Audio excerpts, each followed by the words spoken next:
नमस्ते विद्यार्थी मित्रों, हूँ सप्तश्री संकुल विद्यालय में तमाરું स्वागत करूँ छूँ।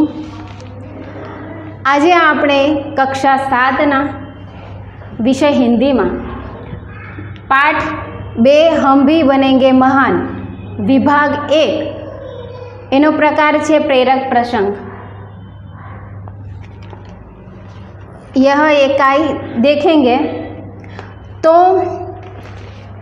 व्यक्ति में जो महान बनने के गुण होते हैं वो महान कब कहलाते हैं कि उसके अंदर के विचार और उनकी प्रामाणिकता, उनका मानवता से वह कैसे महान बनता है वह देखेंगे।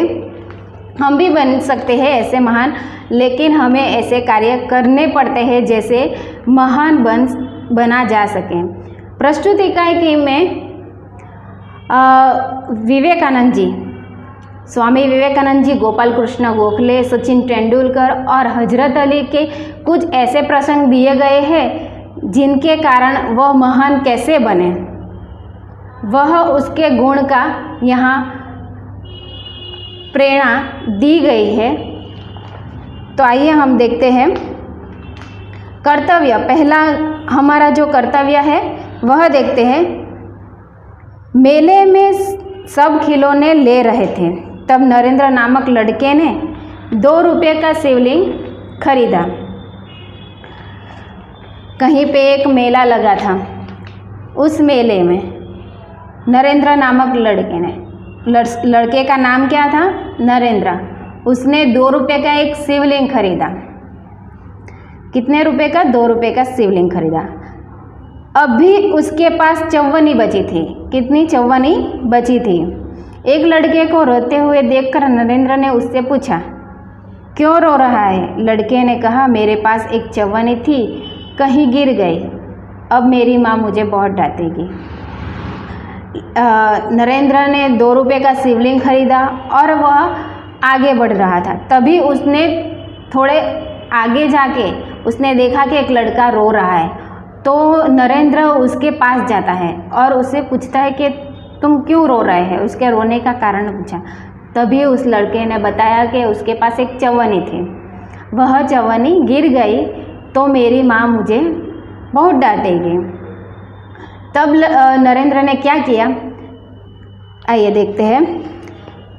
कोई बात नहीं, यहाँ लो चौवनी, कहकर नरेंद्र ने अपनी चौवनी उसे दे दी और आगे बढ़ गया।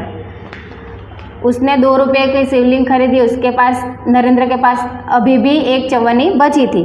तो नरेंद्र ने क्या किया, उस लड़के को वह चौवनी दे दी और वहाँ से वह आगे बढ़ने लगा। अभी नरेंद्र कुछ देर ही गया था कि सामने से एक मोटर आती दिखाई दी। एक छोटा सा बच्चा उस मोटर से बिल्कुल बेखबर चला रहा था। लगे कुछ देर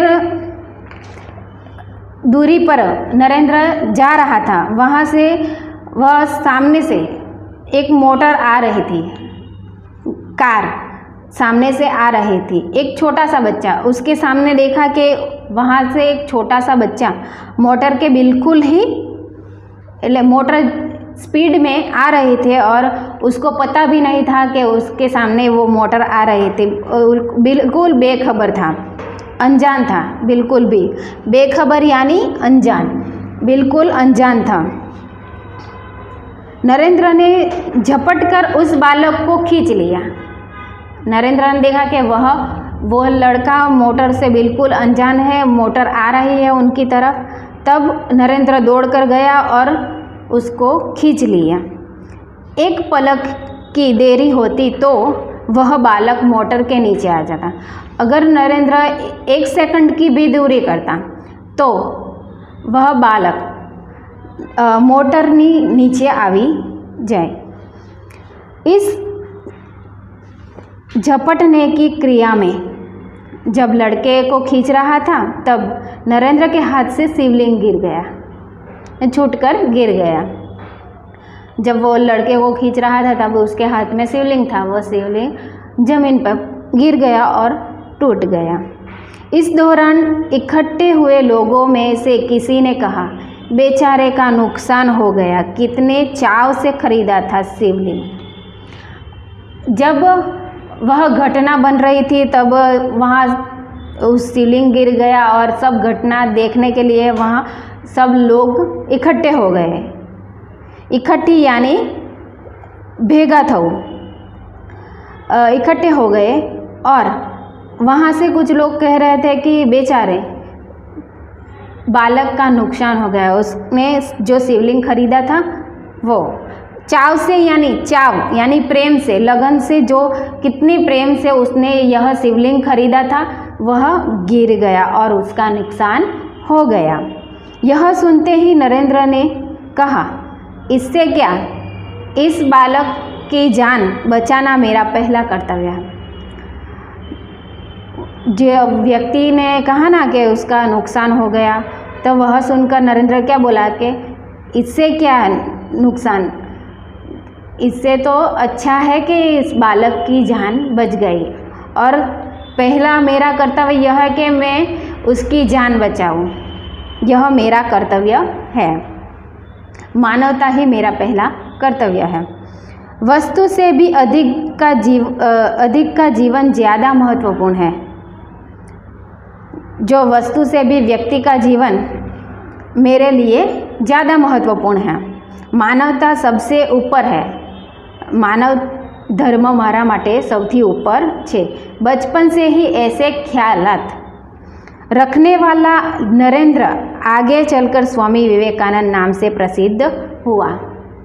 जो बचपन से ही ऐसे ख्याल रखने वाला व्यक्ति जिनका नाम नरेंद्र है, वह आगे चलकर यानी बड़ा होकर स्वामी विवेकानंद नाम से आज भी जाना जाते हैं। प्रसिद्ध यानी के व्याख्यात यानी मशहूर हुए।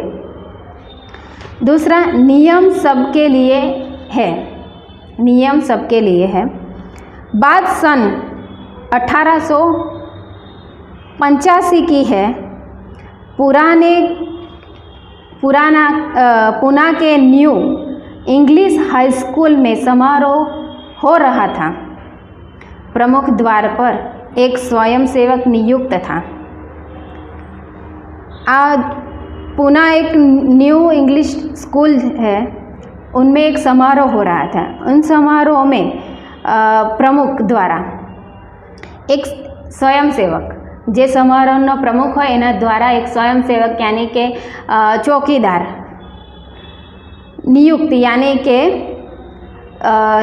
ત્યાં મૂકવામાં આવ્યા હતા, નિમણૂક કરવામાં આવ્યા હતા, जिसे यह कर्तव्य भर दिया गया था कि आने वाला अतिथियों के निमंत्रण पत्र देखकर એને એવું કહેવામાં આવ્યું હતું કે જો આ સમારોહમાં जो भी आएगा उसके पास जो निमंत्रण पत्र हो उन्हें सभा स्थल पर यथास्थान बिठा दो, कि जिनके पास निमंत्रण पत्र होगा उसको ही अंदर समारोह में स्थान मिलेगा।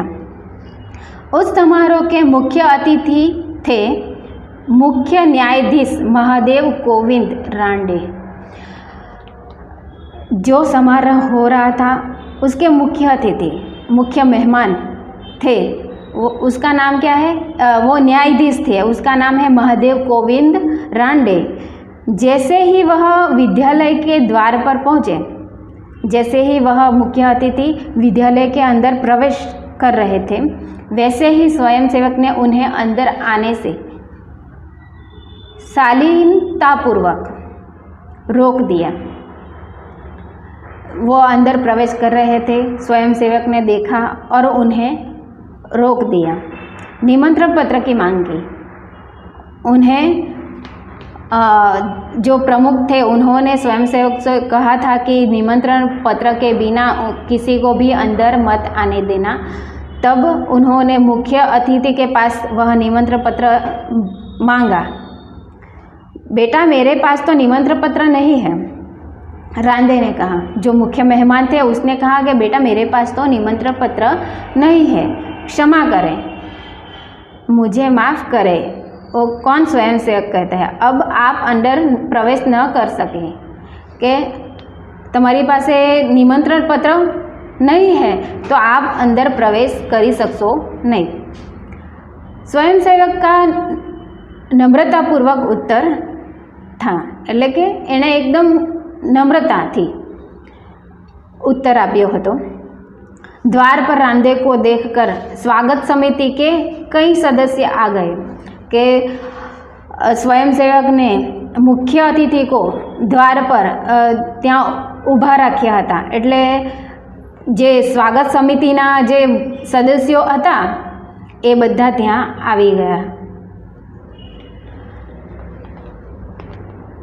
रंगमंच की ओर और स्वागत समिति के सदस्य आ गए और उन्हें रंगमंच की ओर ले जाने का प्रयास करने लगे, पर स्वयंसेवक ने आगे बढ़कर कहा, श्रीमान, मेरे कार्य में यदि स्वागत समिति के सदस्य ही रोड़ा अटकाएंगे तो फिर मैं अपना कर्तव्य कैसे निभा सकूँगा।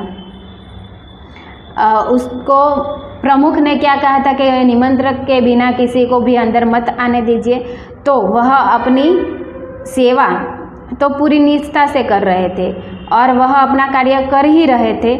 तभी स्वागत समिति के जो सदस्य है वह मुख्य मेहमान को अंदर ले जा रहे थे। तब उन्होंने कहा कि मैं मेरा काम अपनी निष्ठा से कर रहा हूँ, तो स्वागत समिति के सदस्य मेरे रास्ते में कांटा लगा रहे हैं, तो मैं क्या करूं। कोई भी अतिथि हो उसके पास निमंत्रण होना चाहिए। भेदभाव की नीति मुझसे नहीं बरती जाएगी। यहाँ पे सबके लिए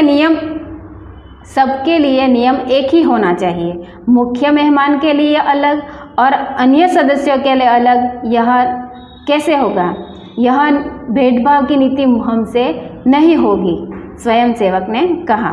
यह स्वयंसेवक आगे चलकर गोपाल कृष्ण गोखले के नाम से प्रसिद्ध हुआ और देश की बड़ी सेवा की। वो जो स्वयंसेवक था वो आज गोपाल कृष्ण गोखले के नाम से प्रसिद्ध यानी कि व्याख्यात है, महान मशहूर है और देश की बड़ी सेवा उसने की है। सफलता का रहस्य, हम सफलता कैसे प्राप्त कर सकते हैं, इसका रहस्य। अंडर 14 क्रिकेट टीम के कप्तान के रूप में एक लड़का अपनी टीम के साथ क्रिकेट मैच खेलने के लिए अहमदाबाद में आया था। अंडर 14 क्रिकेट टीमનો જે કપ્તાન છે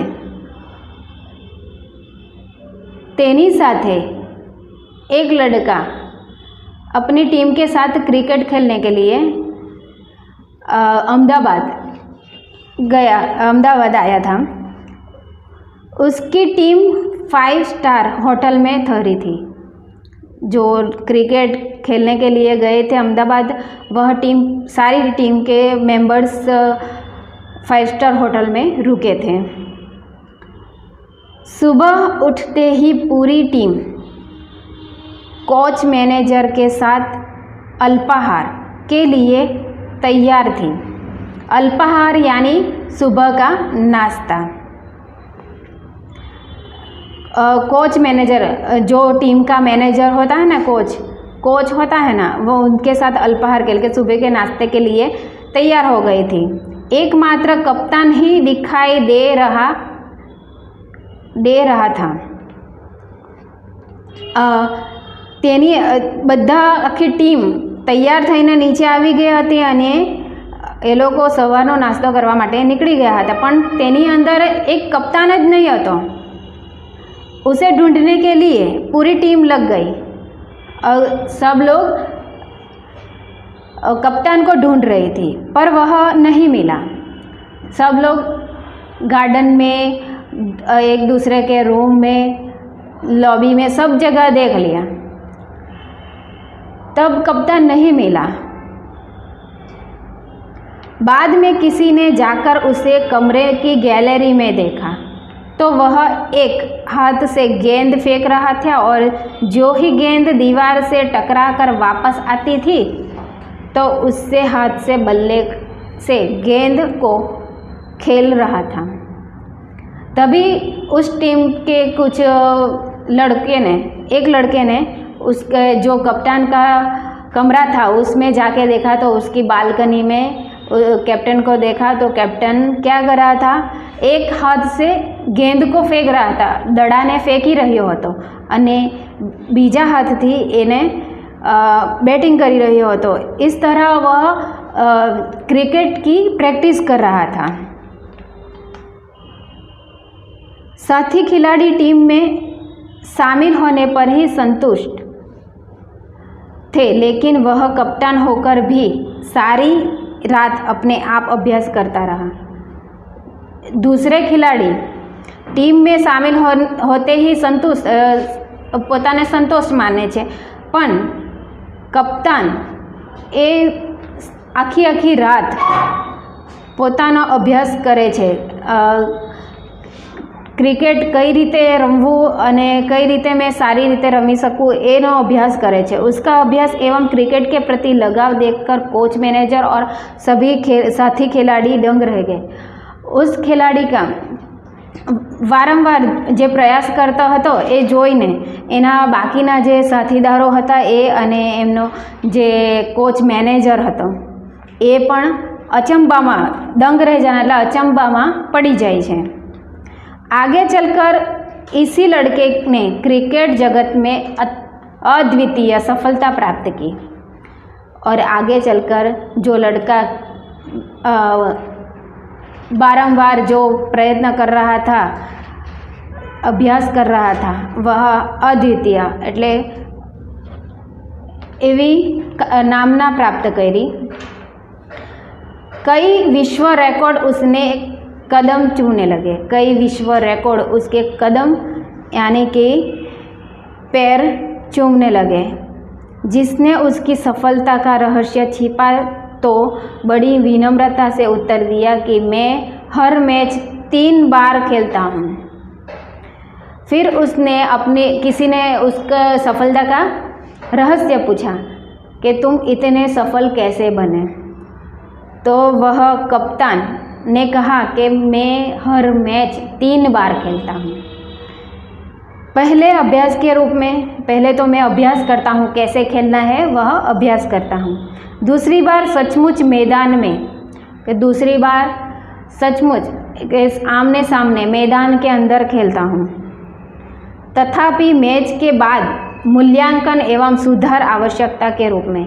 अगर तीसरी बार ऐसा कि मैं देखता हूँ कि मेरे अंदर कौन से बदलाव लाने हैं और मेरा मूल्यांकन करता हूँ, फिर बाद में जो आवश्यक है वही करता हूँ। यह लड़का कोई और नहीं, क्रिकेट की दुनिया में सफलता के नीति नए कीर्तिमान स्थापित करने वाला हमारा सचिन तेंदुलकर है। इनका पिता का नाम रमेश भाई है, रमेश तेंदुलकर। सचिन तेंदुलकर के पिता का नाम क्या है, तो रमेश भाई। सचमुच एकाग्रता, अविरत अभ्यास, कठोर परिश्रम एवं लगन ही सफलता के आधार है। अगर हम भी एकाग्र यानी मन लगाकर अविरत अभ्यास से एक धारो सड़ंग अभ्यास करिए અને कठोर पूर्ण निष्ठा से एकदम ध्यान लगाकर कठोर परिश्रम से पूरी लगन से अगर सफलता प्राप्त पूरी लगन से मेहनत करें तो हम भी सफल बन सकते हैं। प्रामाणिकता। एक दिन हजरत अली राजा ने खजाने की जांच करने गए। हजरत अली एक दिन खजाने की जांच करने गए। काम करते करते अंधेरा हो गया। उनको वहाँ पे खजाने की जांच करते हुए अंधेरा हो गया। मोमबत्ती जलाई गई। तब अंधेरा हुआ तो अंधेरे को मिटाने के लिए उसने क्या किया, एक मोमबत्ती जलाई। थोड़ी देर बाद 2 सरदार अपने निजी काम के लिए उनके पास आए। थोड़ी देर बाद उसके पास 2 सरदार, 2 आदमी उसके पास आए जो उनका काम था, निजी यानी खुद का काम था, उसके पास आए। हज़रत अली ने उन्हें बैठने के लिए कहा। हज़रत अली ने क्या किया, उसको बिठा दिया। हिसाब की जांच पड़ताल पूरी हुई। जो हिसाब करना था उसकी जांच पड़ताल यानी कि सब पूरी हुई। हजरत ने मोमबत्ती बुझा दी और मेज़ के खाने में से दूसरी मोमबत्ती निकाल कर जला दी। जब उनका काम पूरा होगा, जो हिसाब करना था वो हिसाब पूरा हो गया, तब उसने क्या किया कि जो जली हुई थी वो मोमबत्ती बुझा दी और मेज में यानी कि ड्रॉवर में रख दी और ड्रॉवर में से दूसरी मोमबत्ती निकाली और जला दी। सरदार को यह देखकर बड़ा आश्चर्य हुआ। हजरत अली ने एक मोमबत्ती बुझाकर दूसरी क्यों जलाई? सरदार ने समझ सके। एक सरदार ने बड़ी नम्रता से हजरत अली से पूछा। हजरत अली बोले, भाई अब तक तो मैं राज्य का काम कर रहा था, इसलिए राज्य की मोमबत्ती जलाई रखी थी। अब निजी काम शुरू हुआ है तो इसलिए मैं अपनी मोमबत्ती जला ली, नहीं तो मैं चोर या हरामखोर कहलाऊंगा। हर एक आदमी को चोरी और हरामखोरी से बचकर चलना चाहिए, चाहे वह अमीर हो या फ़कीर। देखने में तो यह बात बहुत छोटी सी लगी है, पर यह बड़े महत्व की है। हम भी आज़ाद हो गए हैं। आजकल काम भी अच्छी तरह से चल रहा है। जब लोग में कई तरह की प्रामाणिकता हो, એટલે કે આપણે બી સામાન્ય વાત છે, પણ આપણે પણ આવું કંઈક કરવું જોઈએ। हमें पुरखों ने कहा है कि माँ बृहस्थ कस्यत धनम, किस पाड़का धन ने આપણું धन मानવું જોઈએ नहीं। किसी के धन माल की लालसा हम में नहीं होनी चाहिए। यह मनुष्य के लिए सबसे बड़ी सीख है, हमें भी सीखना चाहिए। तो यहाँ पे हमारा यह पाठ 2 पूर्ण होता है। अस्तु। जय हिंद, जय भारत।